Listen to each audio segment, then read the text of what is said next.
Hello, and welcome to this brief introduction to systematic innovation. I'm Jonathan Weaver. I frequently work with my colleagues Dwayne Spiteman, Daryl Klinke, and David Pastrui through Innovation in Action. I'm also a mechanical engineering professor at the University of Detroit Mercy, and my favorite subjects to teach there revolve around product development and innovation. First, I'll give you my take on why innovation suddenly seems to be such a popular term. It wasn't that long ago that bridges would fall in moderate winds, that newly built walkways in hotels would collapse due to late design change and lack of understanding of the implications of that change, and square-windowed airplanes would fall out of the sky once you started pressurizing the body of the aircraft for flying at higher elevations. This would be before we understood stress concentrations. Or something as simple as an O-ring failure can lead to loss of a space shuttle. So it's easy to understand why my education back in the 80s in engineering was so focused on failure mode avoidance and basically just analytical tools. The world has changed.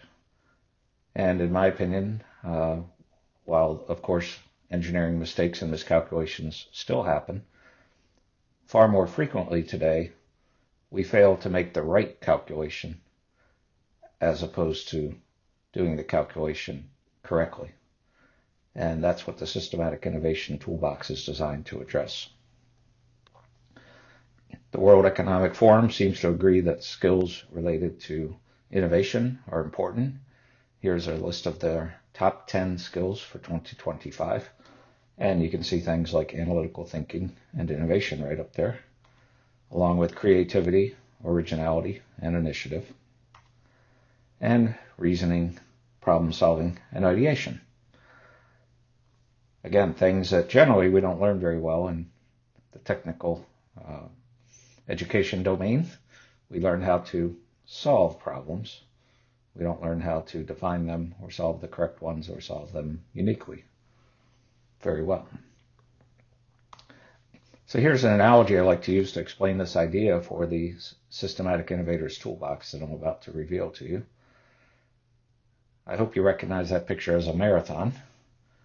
And take one look at me in the video, you can probably guess that if I were to run that marathon, it would be an embarrassment. I wouldn't finish. I'd probably pass out with leg cramps or a heart attack. So me just trying to compete by putting one foot in front of the other and using my muscles wouldn't go so well.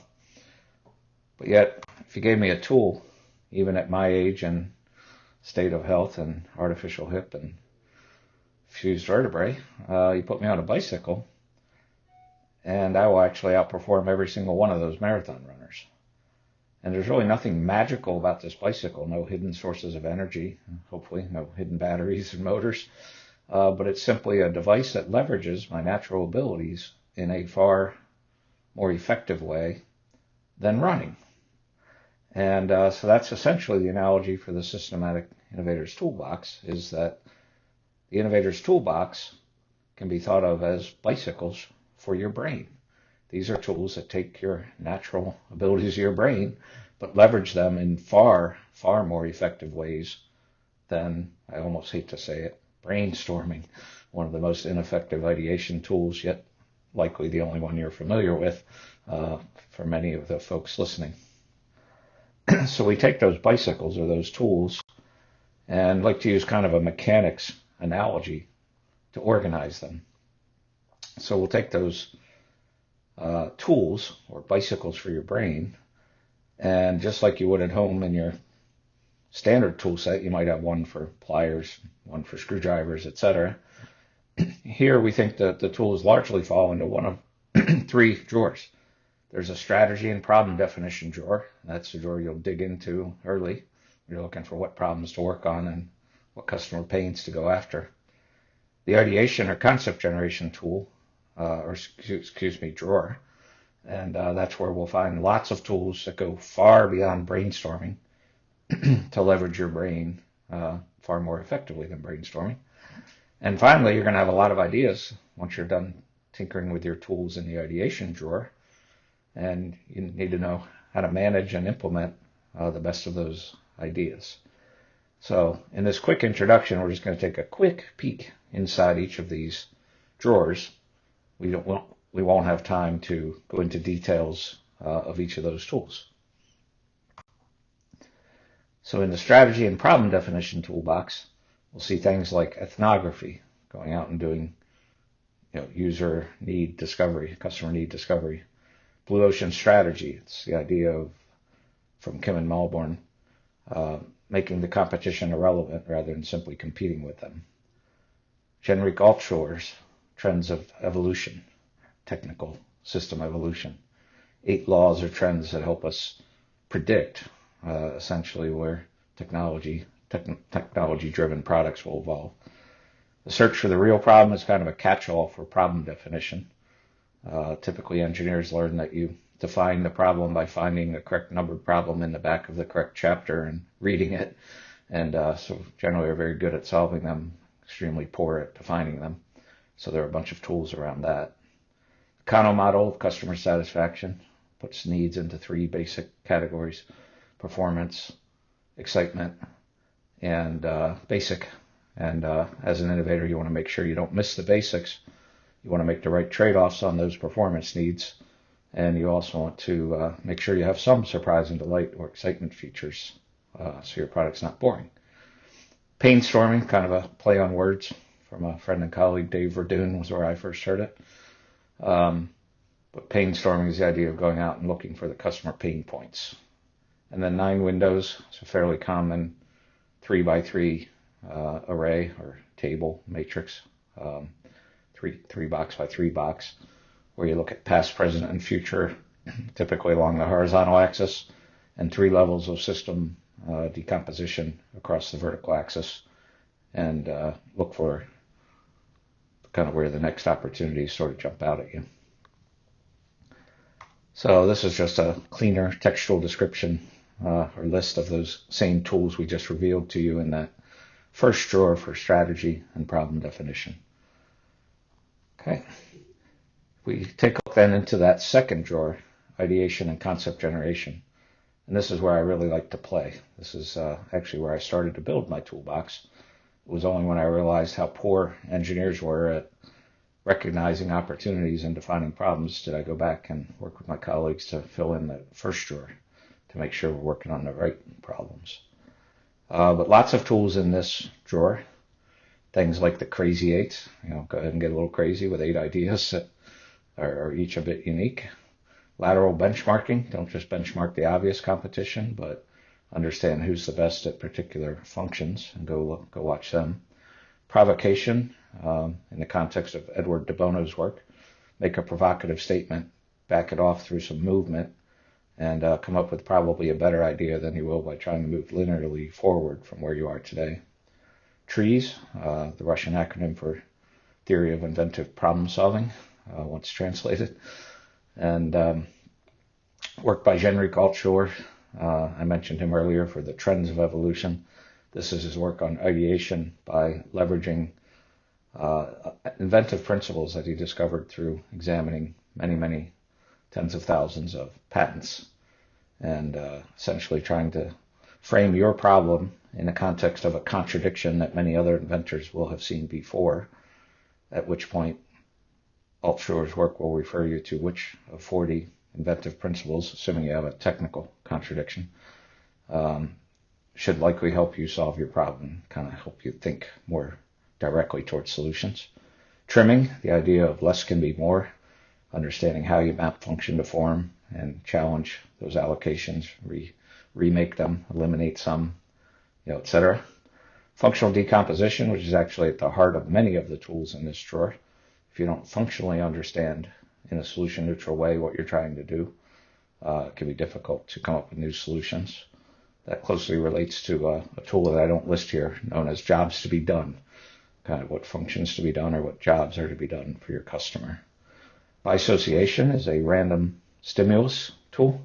Take a seemingly random, unrelated stimulus, apply it to your problem at hand, and see what you might come up with. So, for example, Bill Bowerman, when working on creating Nike athletic shoes that would not tear up synthetic turf or tracks, had sort of an epiphany or a bisociation one day. He looked at a waffle iron and said, what if I pour some rubber into the waffle iron?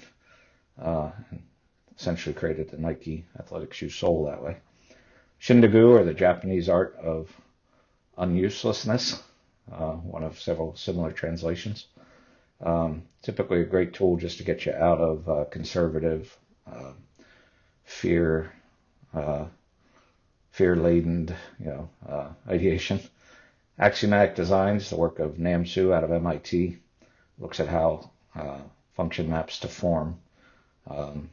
Ideally, you can make it one-to-one and essentially optimize each of those deliveries as opposed to have them heavily interactive and complicated. Design heuristics, work done by some folks primarily out of the University of Michigan, where they've studied past successful products and distilled those to heuristics that can help us when we're working on new products.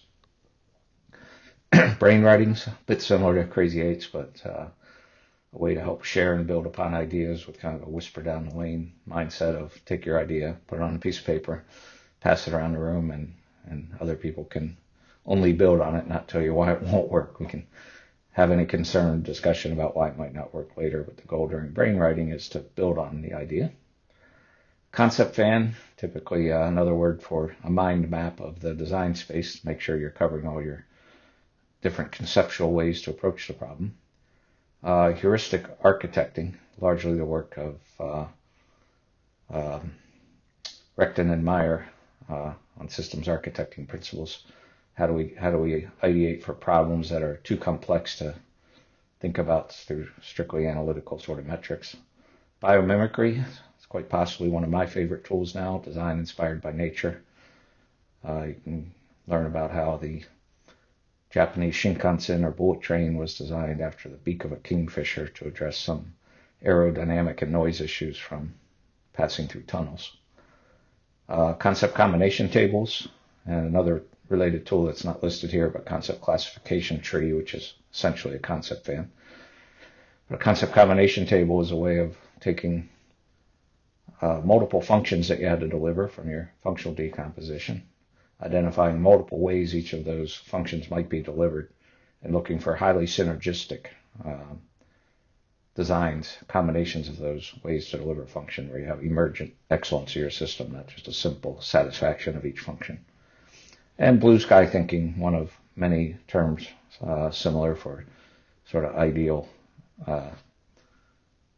ideation, design without limits, a number of other sort of similar tools for helping to break down the linear, move forward from where you are with today's design and think more idealistically and work back. So that's a quick overview of those tools. Each of those can take anywhere from an hour or two to a day or two to get a decent foundation in.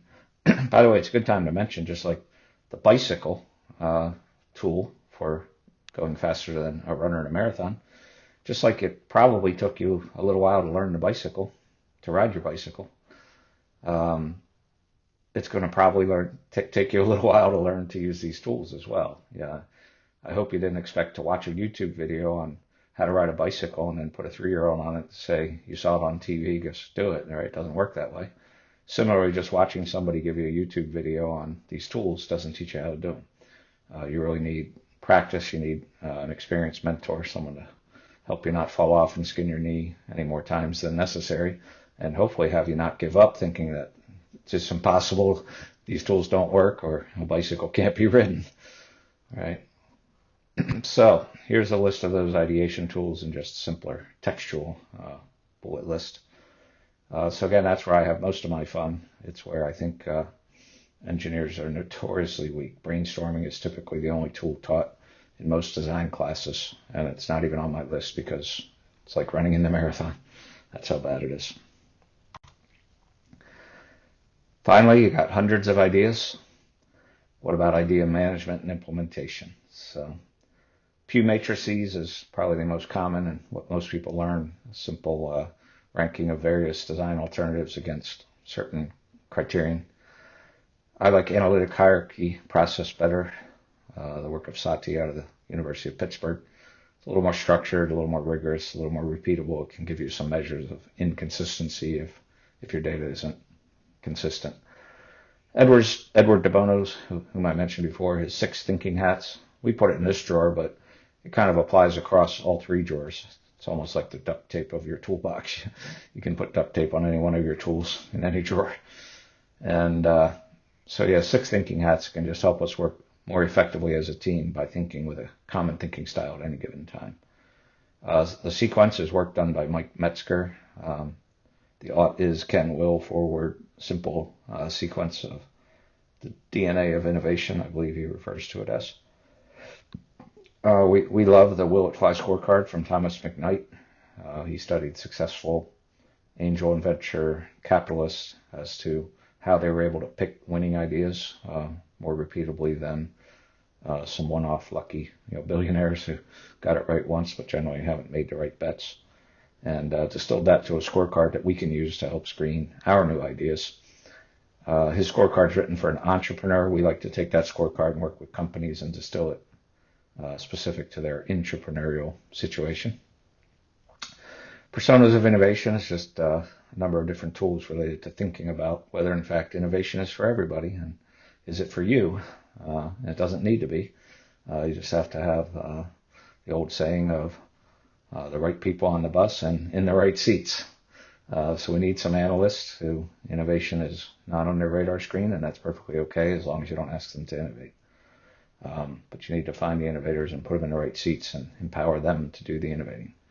And finally, a lot of the issues around implementing innovations, a lot of work from Govindarajan and lots of other great works in this area, The Innovator's Dilemma, etc. So how do we get over the hill, get over Mount Everest, and down the other side safely, not just get to the top with the idea? So there's a quick list of them, again, in a slightly more user-friendly textual format. Nice little quote here. To get a good idea, you need a lot of ideas. So there's a lot of research to this effect, and I would hope common sense would tell you that it's true even without the research. But in terms of putting numbers on it, the research seems to show, this is some of Bob Sutton's research, that it takes about 4,000 ideas typically to get 2 to 3 commercial successes out the other side. So you started with 4,000 raw ideas, maybe 226 or so of them get prototyped to some level. It could just be a digital or looks like or key part works like. It may not be a full, production ready like type of prototype. Hopefully not. 12 of those get some more incubation or investment development inside. And finally, 2 to 3 of those turn into commercial successes.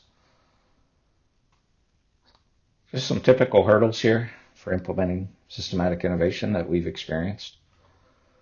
Generally, the biggest one is lack of good ideas, game-changing ideas. And by the way, most people think this is not a problem. So it's hard to fix a problem that people don't understand. They brainstormed, they had 3 ideas, they picked the least bad of those 3, and they think they're all set. What they don't understand is that all 3 of those ideas were terrible because all they did was brainstorm. They just picked the fastest marathon runner, but anybody on a bicycle will outperform them. So there's this incorrect sense then that brainstorming is sufficient, and we in fact have all the ideas we need. We just don't manage them well and blah, blah, blah. Most people lack awareness of, and certainly the skill in these tools that I've just revealed to you. By the way, we didn't invent them. We've liberally borrowed and learned how to teach and apply them and teach engineers to routinely use them, but we're not claiming to have invented these tools. We're simply a good mechanic making use of the tools that other people did great work to develop. Everybody blames time. They want to work on serious projects, none of this messing around on hypothetical wild ideas. The timeline, sometimes you have a great idea, but you're already going to press with a bad idea. Tends to be issues with lack of management support, which tends to explain some of the other above issues. Huge unwillingness in general to take risks and fail often but early. Typically companies don't want to take those risks until they're on their deathbed, and finally innovation seems important because otherwise they'll go out of business. Why not think about it before you're dying? Second page of hurdles. Innovation is often looked at as everyone's responsibility, and at the same time, nobody's responsibility. Lots of banners on walls. Innovation's really important. Culture's great, and don't criticize other people's ideas. And then when you ask whose job that was, fingers are all pointing in other directions, right? Nobody's. Huge focus on short-term, incremental, and safe projects tends to be problematic. Fear of failure, because of the fear of failure, people focus on the short-term, incremental, safe projects. Shifting corporate strategies. Are we trying to innovate? Are we trying to be fast followers? Are we trying to be low-cost producers? Are we just waiting out what's next? The next big thing is, and then we'll knock it off, or what? In general, we're not very good at recognizing new opportunities. Sooner or later, they hit us like a freight train, but why didn't we see them sooner? Inability for most engineers to develop a well-defined problem statement, certainly the best one, right? Again, we're taught how to solve problems, not define them. And a big tendency to run with just the first potentially feasible solution. Make it work at all costs. We're a good engineer. We can figure this out, even if it's not a very good solution. So we spend a lot of time executing relatively weak ideas. Next, we'll look at a quick summary of some of the work by Cooper and Edgett, who studied effective kind of innovation strategy and strategic elements related to innovation on business success. So I won't read you the graph here. You can look at it at your will. But clearly it shows that many businesses lack key strategic elements around innovation. And similarly, businesses that do have an innovation strategy are shown to outperform those without one. So basically this toolbox that I've introduced to you. So the bottom line here is we, the folks at Innovation in Action, can teach you to fish, and you will routinely catch big ideas. You will become expert at recognizing opportunities, framing excellent problem statements to work on based on those observed opportunities, generating hundreds of alternatives, choosing the best ones to take forward, and knowing how to navigate forward with those ideas. Don't run in the marathon. Learn to ride the bicycle. We can teach you. We love to run workshops in industry, particularly those where we can directly teach and immediately apply these tools to generate unique, innovative, high-valued solutions for those we work with. Thanks.